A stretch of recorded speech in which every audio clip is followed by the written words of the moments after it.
Rahim, Assalamu alaikum, 8th class. Hope so all of you are fine. And now the time of English lecture and lecture number is 4. Today is 15th July 2020 and Wednesday. Dear students, note down your today's diary. And today's diary is learn case of noun and solve exercise book page number 18. English B की जो book है page number 18 उसमें exercise है वो हमने solve करनी है. वो सॉल्व एक्सरसाइज जो है वो हमारे टॉपिक से रेलिवेंट ही है. अब इंग्लिश बी की बुक ओपन करें जिसमें से पेज नंबर 16 ओपन करना है आपने. पेज नंबर 16 पे हमारे पास टॉपिक है case. Case means to show the condition of a noun और प्रोनाउन. एक सेंटेंस में हमने नाउन की कंडीशन को ज़ाहिर करने के लिए जो है वो नाउन की कंडीशन को ज़ाहिर करें तो वो हमारी टर्म कौन सी है, केस है. केस की डेफिनेशन के बाद हम उसकी काइंड्स पे आते हैं. There are 3 kinds of case in a language. Number 1 is nominative case, फ़ाइली हालत. नंबर 2 इज़ ऑब्जेक्टिव केस, मफूली हालत. नंबर 3 इज़ पॉजेसिव केस, इजाफी हालत.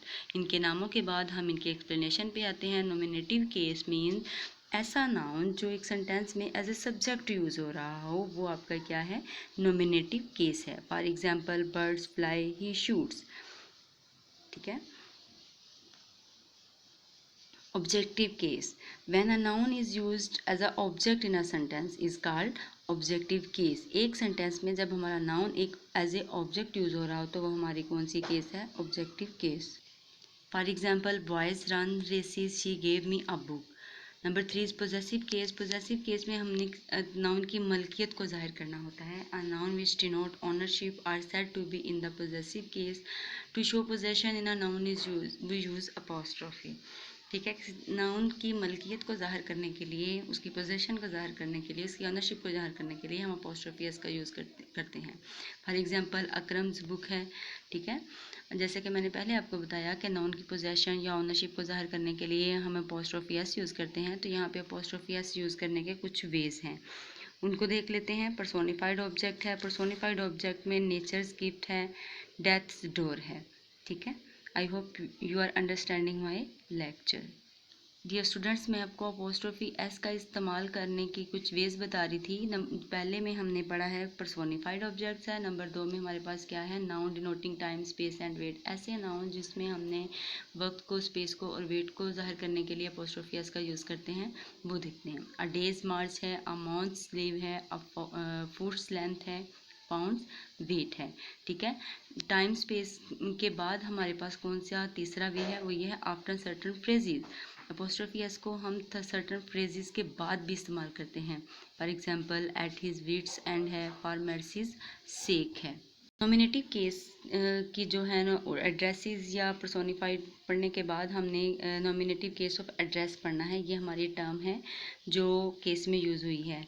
नाउन और pronoun which is use to address somebody are said to be in the nominative case. मतलब कि ऐसा नाउन या प्रोनाउन जो किसी से मुखातिब करने के लिए इस्तेमाल किया जाए, या जब हम बात कर रहे होते हैं तो किसी को मुखातिब करके बात करें तो हमारी कौन सी है, नॉमिनेटिव ऑफ एड्रेस.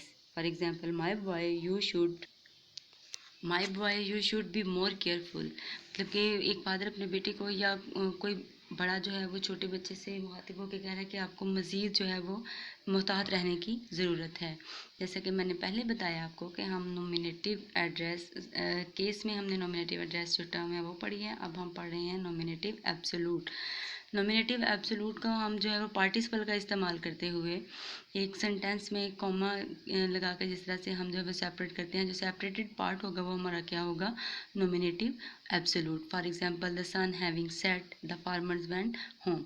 अब हमारे पास कौन सी हैं, सब्जेक्टिव केस भी है और ऑब्जेक्टिव केस भी है. जैसा कि नॉमिनेटिव केस हमारी जो है वो सब्जेक्टिव केस भी हम इसको बोलते हैं. ठीक है. The sun having set, comma है, सेपरेट हो गया, द फार्मर्स वेंट होम. ठीक है. आज हमने पढ़ा है केस. केस में हमने केस की डेफिनेशन, उसकी काइंड्स पढ़ी हैं. काइंड्स के बाद हमने अपॉस्ट्रोफी एस को यूज़ करने के वेज पढ़े हैं. उसके बाद हमने जो है वो 2 टर्म्स और भी पढ़ी हैं, नॉमिनेटिव एड्रेस और नॉमिनेटिव एब्सोलूट. ठीक है. I hope you are understanding my lecture. ठीक है. Take care. अल्लाह हाफिज़.